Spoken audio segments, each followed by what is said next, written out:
Bö. Ajattelin nyt, että jutellaan tämän jakson verran tästä pienistä sähköautoista, koska nyt tuli tää Citroen EC3. Ensi koeajot oli nyt tässä justi menneinä viikkoina ja lehdistö on nyt saanut ensin maistiaisia sitten tästä uudesta pienestä halvasta sähköautosta. Voisi sanoa, että Citroen kyllä näytti nyt tässä kohtaa Teslalle ja Volkswagenille närhemunat. Vakuutukset kesäautoille, käyttöautoille, lapsille, kodille ja kaikille muulle tärkeälle osoitteesta pohjantähti.fi/Keski-Suomi. Hei! Electric Weekend 2-4. päivä elokuuta voi koskella Suomen hauskin ja paras sähköautotapahtuma. Katso lisätietoja Facebook-sivuiltamme. Electric Weekend.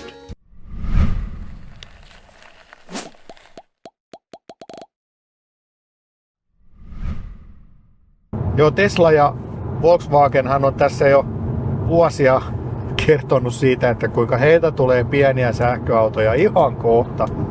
No nyt tässä viimeisten tietojen mukaan Volkswagen tuo sen pienen sähköauton, noin 20 000 euron sähköauton 27. Eli 3 vuoden päästä, niin mä en ihan hirveästi juhlisi. Menee vähän tällaiseen Toyota-tyyppiseen, että jos ei ole tuotetta johonkin kategoriaan, niin sit vaan rummutetaan sitä hirveästi. Ja sillä saadaan estettyä sitten kilpailijoiden myyntiä, että ne omat merkkiuskolliset asiakkaat odottaisi vielä 3 vuotta ennen kuin juuri heidän oman brändin tuotetta sitten saisi ostettua. Mutta siis tämä edullinen B-segmentti nyt tässä on niin kuin, voisin sanoa, että se on varmaan tämän vuoden teema. Ehkä nyt ei pelkästään Citroenin takia, vaan sieltähän on myös sitten tulossa Renault 5. Voi olla, että se menee aika loppuvuoteen tai jopa vähän ensi vuoden puolelle, mutta toivottavasti saataisiin maistiaisia niistäkin jo, tai siitäkin jo sitten tämän vuoden puolella. Voisi sanoa, että tätä halpojen sähköautojen kategoriaa, se on kyllä enemmän A-segmenttiä, niin sitähän on hallinnut sitten nämä VAG-konsernin tripletit, eli Seat Mii Electric, Volkswagen e-up ja Skoda Citigo, joita siis myytiin 2010 lähtien tuli tämä viimeisin sukupolvi. Siitä e-upista oli jo 2014 vuonna vähän pienempi akkunen versio, mutta se oli kyllä aika niukka se akku, että sillä pääsi vaan semmoiseen 100 kilometriä.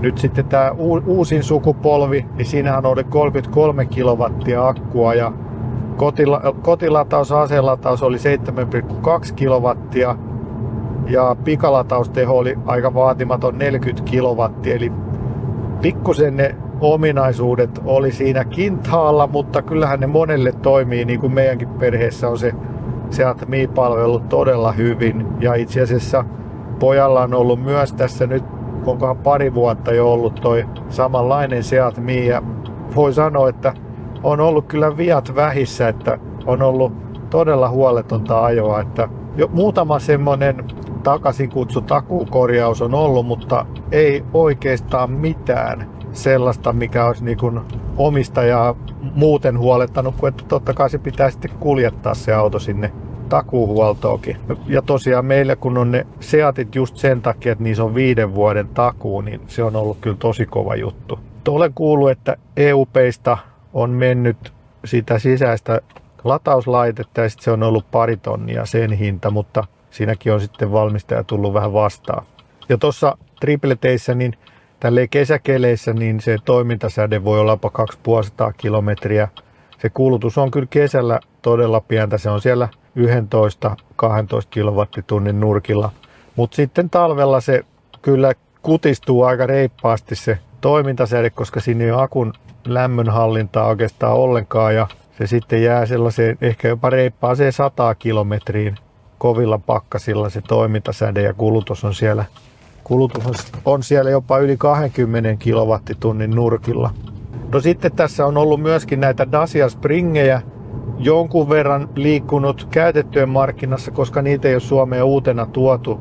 Ihan sen takia Renault maahantuoja ei ole niitä ottanut valikoimaansa, koska siinä ei ole tätä pohjoismaista varustelua, että just puuttuu tällainen aktiivinen akun lämmitys ja penkin lämmittäjiä ei ole, eikä muutenkin on vähän vaatimattomampi.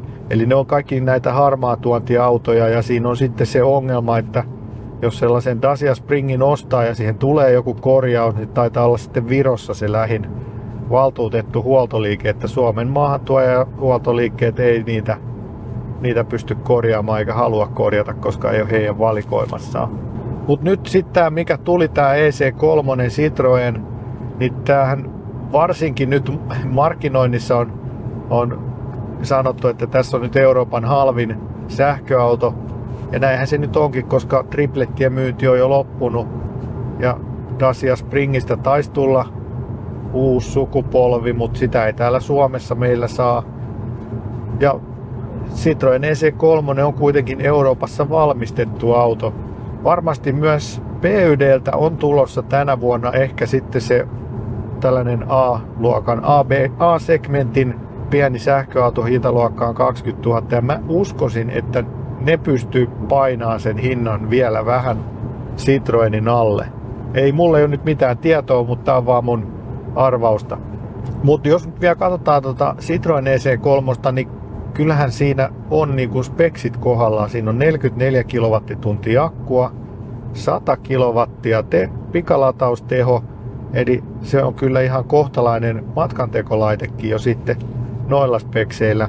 Ja siinä Max-versiossa on kyllä erittäin kattava varustelu, on peruutuskamerat ja penkin lämmittimet ja GPS:t ja kaikki löytyy, mitä nyt vaan niinku tuollaiseen pienempääkin autoon voi toivoa.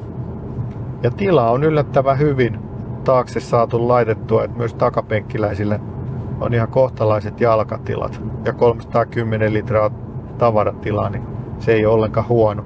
Ja tietysti suomalaisille tärkeä vetokoukkukin siihen saadaan, eli 500 kiloa oli vetomassaa.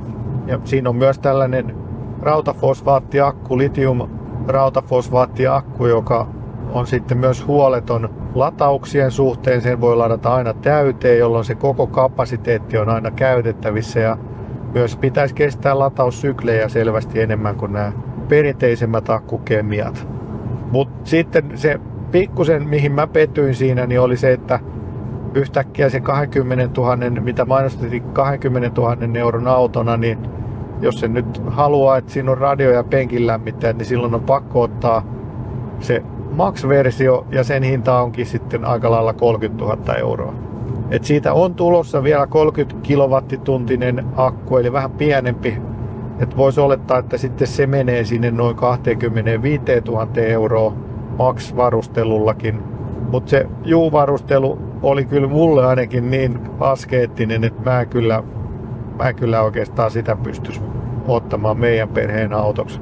Mä en haluaisi kuunnella lohikäärmeen kettuilua kylmistä penkeistä ja miksi pitää aina kännykkä liittää siihen autoon kiinni, jos haluaisi kuunnella jotain musiikkia. Joo, ja sitä Citroen EC3, niin sitähän taisi olla sellainen 100 kappaleen erä silloin heti alkuvuonna, kun se tuli myyntiin.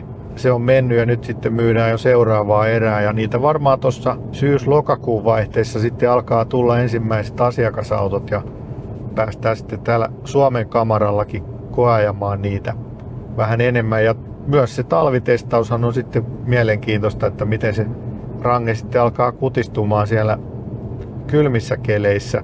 Että näin kesäkelissä niin semmoinen 300-350 kilometriä on se toimintasäde niissä 44 kilowattitunnin akulla.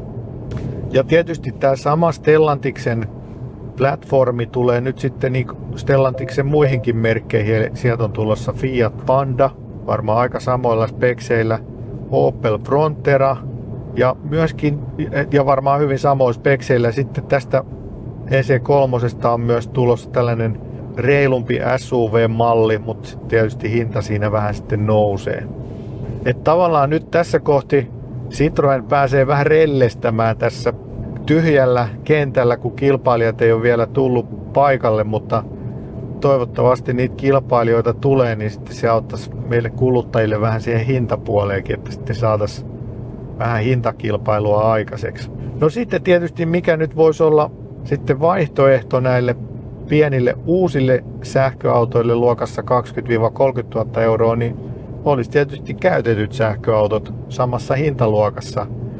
Ja sillä hintaahan sitten saa 20 000 saa nyt jo ihan noita halvimpia 2014 Model S-Tesloja, eli 100 000 euron Teslat on nyt 20 000 euroa. Ja siinä on semmoinen kiva puoli, että vaikka ne nyt on vanhoja ja varmasti monta 100 000 ajettu, niin voisi sanoa, että niiden salat on jo saatu avattua ja Suomestakin löytyy nyt useampi paikka, esimerkiksi akkuauto ja Kokkolan autohuolto, jotka osaa niin kuin korjata niitä, eikä ole merkkiliikkeitä, eli sitten se korjaus on myös niin kuin vähän huokeampaa ja monessa kohti myös vähän järkevämpää, ettei vaikka vaihdeta kokonaan uutta akkua, vaan sitten korjataan vaan ne rikki menneet tai vioittuneet moduulit.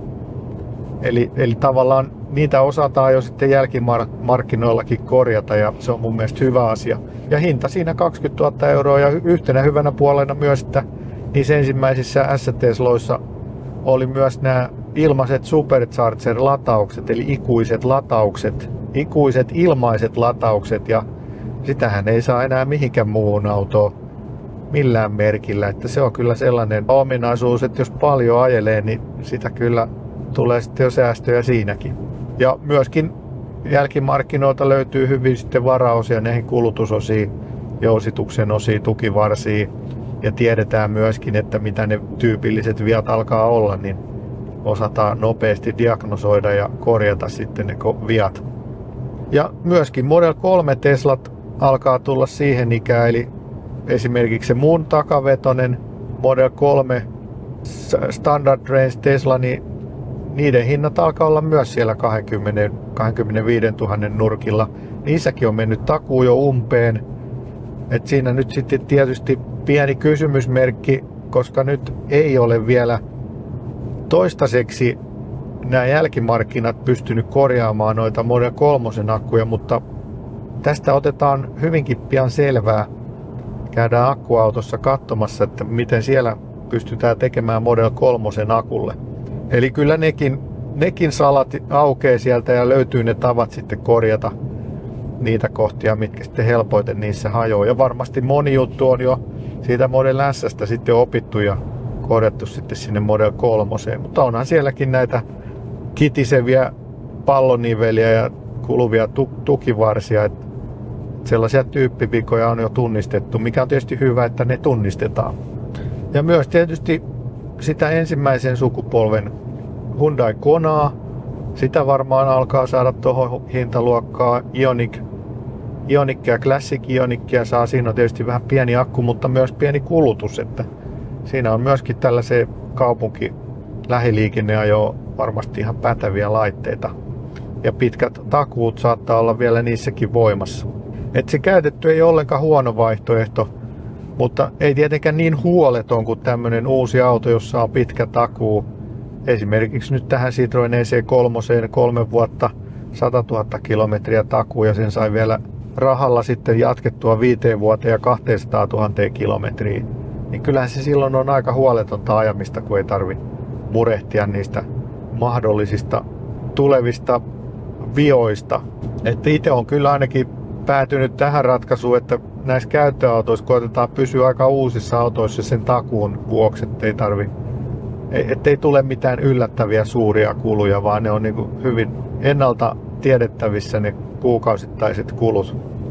Mutta halusin nyt vielä tähän lopuksi onnitella Citroenia, koska te teitte sen, mistä muut autovalmistajat puhuu ja yrittää nyt kampittaa sillä, että samaan aikaan kun Citroen julkaisee ja tulee näitä koeajoraportteja, niin samaan aikaan Volkswagen kertoo monella markkinointitavalla, että heiltä on ihan pian 2027 tulossa saman hintaluokan auto, että älkää nyt vaan ostako kilpailijaa. Että vähän semmoista mun mielestä vähän naurettavaa, mutta toisaalta ihan normaalia markkinataloutta, että koitetaan vähän kampittaa sitten kilpailijaa, mutta hienoa työtä Citroenilta, että olette saanut puristettua ton hinnan noin pieneksi tuossa EC3 ja ominaisuuksien suhteen erittäin hyvä auto. Että ottakaa vaan se Max-versio, niin ei tarvitse sitten miettiä niitä puutteita.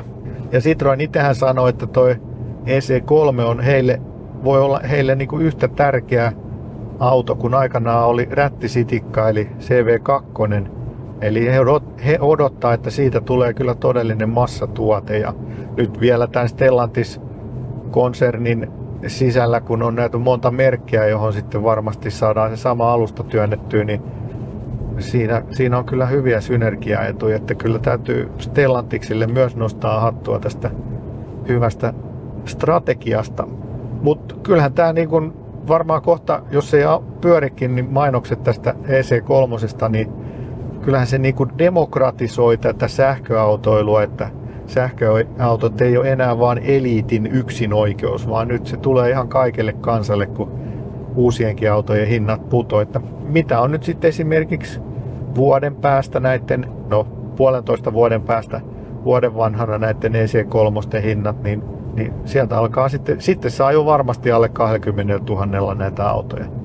Ja ainahan noissa pienissä autoissa on semmoinen hyvä puoli, että se arvon alenema on pienempi, koska ihan sen takia, että kun se hankintahinta on pienempi, että jos se on 15% vuodessa se arvon alenema, niin 25 000 autosta se on puolet vähemmän kuin 50 autosta. Et siinä on tällaisia kivoja pikkujuttuja siinä halvassa autossa, että mitä pienemmällä ja halvemmalla autolla pystyy ajamaan tai ilman autoa pärjää, niin sitten ei tarvitse miettiä niin paljon näitä arvonaleneman vaikutuksia tähän sähköautoilukuluihin.